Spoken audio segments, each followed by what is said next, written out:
All right, so welcome back to your daily dose of all things Oblivion news and updates. Guess what? We have a brand new patch that was just released.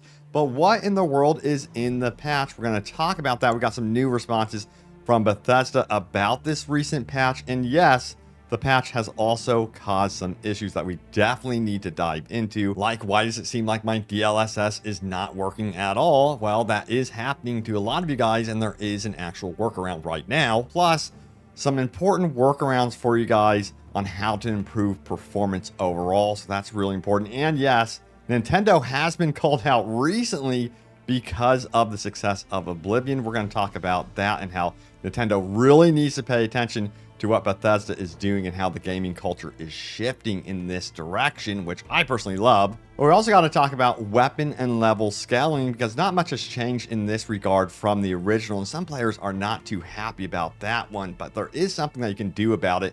And yes, check this out right here. So yeah, you guys know me. I'm always on the search for my next dark fantasy action RPG experience, and I finally found it in Mandragora, Whispers of the Witch Tree. This game is drenched in unique, gorgeous gothic horror art style, offering up over 40 hours of exploration in hauntingly beautiful locations with brutal Souls-like combat. But don't worry, there is adjustable difficulty settings, and there's a branching narrative as well where choice and consequence truly matters. And yeah, that leads us to your first choice, which comes into play here with your class. Which one will you pick? There are 6 classes to choose from Vanguard, Flame Weaver, Spellbinder, Nightshade, Wild Warden, and finally Vindicator. Each class offers a unique playstyle which significantly increases replayability. And this is a true RPG experience, by the way, as you'll be upgrading your character as you push onward through the world to face off against tougher foes, craft and upgrade to take on challenging bosses, learn their weaknesses, whether it is fire, silver, or something else entirely. Now, Mandragora is also available right now on practically all platforms, including PC, that's Steam,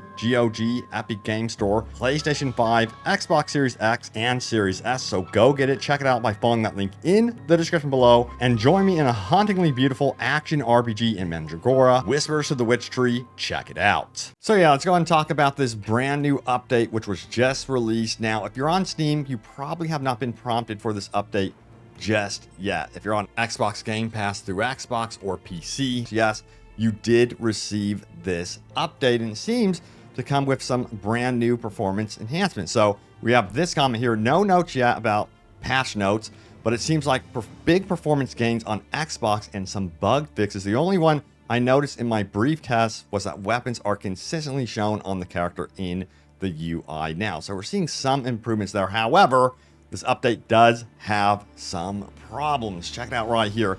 The latest updates killed my FPS 5080 running ultra settings with hardware lighting 4K DLSS 150 frames per second depending on location. Now it's mid settings for a stable 60 frames per second on VSync. Now I've noticed that VSync is finally working for me personally on PC. It was all over the place. It wasn't working, when I would go into the game at times, but now it seems to be working. But we also have this comment here. Great. Now apparently I don't have enough magicka to use the spells I've been using for the past 2 hours on my save. What the F? How did this patch even F something like that up? So some players are having more problems than just performance. And finally, Bethesda did chime in here. So we have this question. Hi there. I recently just did a 2 GB update for Oblivion Remastered on Game Pass, and now I can't use DLSS or any upscaling. Any idea why? And it was discovered that this was actually responded to out on the official Bethesda support help desk. Check it out. Here's the question, and here's the response. The hotfix pushed live on April 25th was for a few back-end tweaks and nothing directly impacting gameplay, but we've seen it's affected some Microsoft Store players' UI settings for graphical settings, specifically related to upscaling and anti-aliasing. Any graphic settings adjusted prior to the Microsoft Store hotfix are still enabled and function normally. However, you will temporarily be unable to adjust those settings due to the issue with the settings UI. The team is taking a look and working out a resolution. We will share more info as soon as we can. So yeah, it's a bummer that an update, which is supposed to help things, is actually hurting a lot of players. I hate to see this happen for sure. It seems like they need to do some more like QA with some of their updates for sure. But it's interesting they didn't mention that like the update was for the weird save file issues that we've been having with Game Pass and PC users, especially with cloud sync issues. So I think that's what the update is for. That's what my guess is going to be here when they talk about back-end changes, because that's probably the most significant update that they needed to commit to. So I'm assuming that's what the update was for, but we're going to wait for more official word about this update down the pipeline. And again, I'm going to keep you guys in the know as to exactly what is going to be happening around future updates. But we do currently have a workaround if DLSS is not working for you. So check it out right here. If you downloaded the new Oblivion Remastered update, your upscaling is now turned off. Enabling it again is simple. Head to your engine.ini file inside the following path and place in the following text at the bottom of the page on the new line. Now, you guys can pause the screen so you can go through the steps. This is step 1 here, okay? And then we have step 2. So if you aren't wanting to wait on Bethesda to officially fix the patch, what they just did, then go ahead and do that, and it should actually bring upscaling back for you and address the issue. And yeah, I gotta say the lack of patch notes here is disturbing, but we did have some comments officially from the community management team. It says, we have not received anything at this time. When we hear something about patch notes, I will let everyone know. So there are patch notes, and apparently we will be getting those. I wish we had them right out of the gates. I feel like that should be kind of like a requirement, that if there's a change to your game, you have to know exactly what was changed because you laid down the money for it. You know what I mean? I just think it makes sense. And we also have a performance guide here as well. Oblivion Remastered performance guide. I went from unplayable stutters to stable 80 plus frames per second in the open world. Check it out. To preface, I did quite a few steps, and it might be a combination of all these or only a few, but I'll mention them just to repeat the steps I look for others. Hopefully this helps if you get bad stuttering and FPS drops outside, but have fine performance inside. Like a lot of other people, the game ran fine until I exited the sewers, and then it became nearly unplayable with the lag and stuttering, but I fixed it and realized there's a few optimization bugs that you can avoid that cause it. Now, he's running on Intel i9 3.6 gigahertz RTX 3060, 60 gigabytes of RAM, so it's not like the absolute latest hardware. And I think it's going to be great for those of you that are running on mid hardware. Now, he says, the most important thing to do here, there seems to be a bug that caused a lot of instability and performance issues after changing your graphics settings while loading into the game. If you want to change your settings, restart your game and change them from the main menu only, then load your save. Do not touch the graphics settings again. This, in combination with the other steps, stopped the lag and stuttering entirely for me. I did this part last. After all, the other changes below, but it by far had the most impact, and this is why I suspect a lot of people are having issues. If people still want to follow the other things I did below, feel free. Some of them did help a lot in other areas, especially the engine INI changes. Now, he highlights the settings for his game here, and you guys, again, can pause the screen. I'll try to slow it down here so you have a chance to pause, but you can see exactly what he does with his settings, which makes it run at optimal performance here. So yeah, this is actually some great details here, and I'm actually going to go through my game and fine tune it to what he is suggesting. Now, he does have some opinions on what to do with the engine.ini. I'm going to throw the full thread about this in that description down below so you can check it out for yourself and really fine tune the settings so you can get that maximum performance. But you know what? Nintendo has been called out as well, as they should be. Check it out right here. Nintendo can learn from Bethesda, and you can see the comparison here. Nintendo, DLC not included, with 8-year-old game. It's going to be starting out $80. And then we have, of course, Oblivion Remastered, which is the base game, includes all DLC. And of course, you got to remember that Oblivion Remastered is also on Xbox Game Pass. So there's that additional option as well, which is absolutely wild to think about. And Nintendo has been receiving a lot of backlash over their price points for their games, especially the physical copies as well as the digital. It just seems so absurd to me that their games are this expensive, especially the digital versions. It's so weird to me. I remember when they advertised, hey, when everything goes digital, everything will be cheaper because we'll be shipping out less boxes, less box art. We won't have to contribute so much funds to that sort of thing. So that means prices will lower. That never happened. Prices have been going up and up and up. It's been absolutely ridiculous. And to see Nintendo do this during the current state of the world economy, it's just not a good look whatsoever. So hopefully they can look to what Bethesda is doing and what Microsoft is doing and really kind of copy that in the future. They really do need to shift focus. And mentioning Nintendo, I have to say, it would be cool to see Oblivion Remastered on the Switch too. That would be very, very cool to be able to experience it more like a handheld type game there. And you could like sit on the couch and just chill and have fun on your Switch 2 in that way, as well as on your TV or what have you. Now, we also have to talk about this right here. Oblivion Remastered still has one disappointing mechanic fans were really hoping Bethesda changed in the new RPG, but don't worry, there's already a mod to fix it. And guess what we're talking about here? Level scaling and, of course, weapon scaling. And here's what the Games Radar article goes on to say. One of the most controversial parts of Oblivion wasn't the voice acting errors or the hilarious jank. Those things are actually lovable and still in Elder Scrolls 4 Oblivion Remastered. Thank goodness. I love that they include that in there. Now, the most controversial parts of Oblivion were in its leveling system, specifically its level scaling, which is still in the remastered release. But don't worry, modders have already taken a hammer to the classic game's funkiest parts. Now, for those who have never played the 2006 original and those who don't remember a 19-year-old game in detail, Oblivion's quest rewards would scale to your level. So let's say you complete a quest at level 10.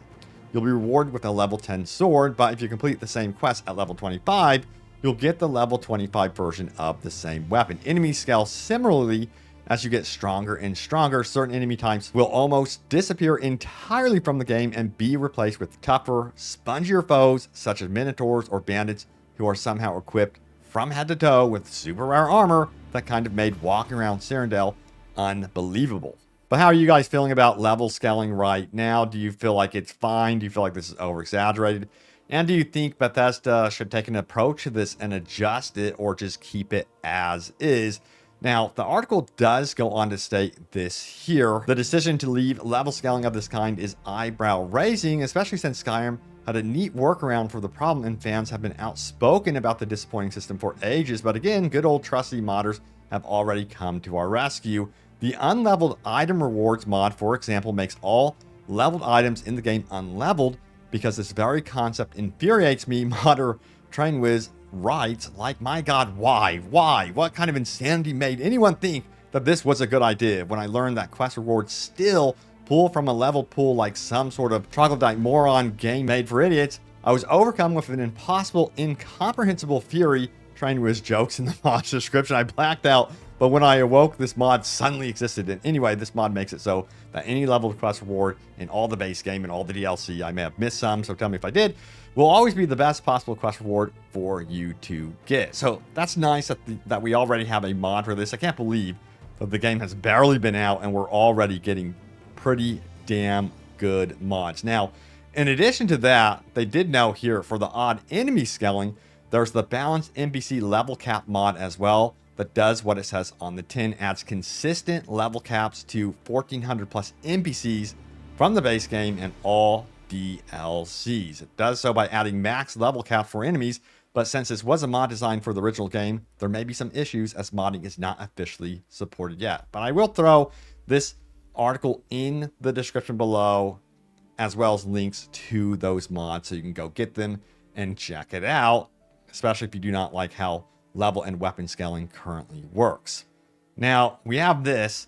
Oblivion veterans are warning new players not to throw away a seemingly useless early game item in the remake. I have a feeling some of you guys are going to be bummed when you hear this, and you've probably already tossed this item. Here we go. It says, make sure to keep your prison chains in the Elder Scrolls 4 Oblivion Remastered. Do not throw away your chains. It's the only wrist item in the game that you can enchant. But they did note that the wrist irons are available in the Shivering Isles, but the problem is that you're going to be unlikely able to access DLC missions until later in the game. So it's just far easier to make sure you do not toss those at the beginning of the game, or yeah, you might be really regretting it. All right, so yeah, you guys know what time it is. It is time to go over your top comments. As always, leave a comment down below. It can end up right here in a future video, so let's see what you guys had to say here. So the first comment here, I hate companies announcing games that don't give a release date and don't end up releasing for another 3 years, so I'm glad we are getting shadow drop games now. I feel exactly the same way. Yeah, we've seen complaints about shadow drops, or some players are saying, hey, you know, these companies are taking advantage of impulse buying. That's all this is. I disagree. I also, again, you know, I stated beforehand in a previous video that I feel like shadow drops does many different things. It allows the player base, especially if it's released on Game Pass, to test out the game for themselves instead of rely on reviews, which a lot of people, they don't even trust reviews anymore. They feel like they're paid and bought for as well. And they could just go in and try it, you know, and be like, hey, do I want to actually continue this? I'll try the Game Pass version. There's the deluxe edition. I can actually go all in and buy that. And yeah, they have choices, you know. That's another thing as well. They get those choices. Now we have Shadow Drop Fallout 3 Remastered next week. Dude, that would be absolutely crazy. I have a feeling down the road that will actually happen, but it's going to be some time. But yeah, I also saw some comments that you guys want to see Skyrim on Unreal Engine 5. That would be nuts. Here's my theory. I think we're going to get Fallout 3 Remaster first, and then they're going to hold Skyrim for the next gen consoles like PlayStation 6, you know, next Xbox, and really push the Unreal Engine even further. Maybe we'll see it on Unreal Engine 6. That's another thing, another theory I have as well. Now, we also have, I remember my life being so hectic between high school and work when the game first came out, and the game providing me solace. Now, here I am getting ready to go back to college and be in the hectic circle of school and work again. It seems the 9 Divines were just in time to bless me with the remaster. Thank you, everyone at Bethesda, for this masterpiece. Hell yes. It just seems to come full circle, doesn't it? And we have what I think needs to happen is Star Wars Knights of the Old Republic needs a remaster of this magnitude. Aren't they working on something like that? Not Virtuous. I don't think it's Virtuous that's working on that, but I believe there is some company. Who knows? You know, with Star Wars projects, I feel like they're all over the place. We've gotten so many canceled Star Wars projects that just did not work out. I'm trying not to get too excited, or I'm going to set myself up for disappointment. Now we have Iran from the Rats in Master. The zombies took like 25 arrows in the base. Even the crabs can kill you in 3 hits. Damn. Yeah, that is rough. So that needs to be adjusted. Morrowind Remastered would be even crazier than Oblivion. 181 upvotes. A lot of you guys would like to see that one. And I think, you know, newcomers to Elder Scrolls probably haven't even experienced Morrowind. So, dude, can you imagine? There's just so much potential. Like, it is crazy really revitalizing older open world games, open world RPGs with this Unreal Engine 5 and what they're doing with remasters. So I think remasters are going to become more popular, at least to this magnitude. Companies need to be looking into it. But thank you guys so much for watching. Stay tuned for more Oblivion Remastered news and updates. As always, I have you guys covered, and I will see you all next time. Take care.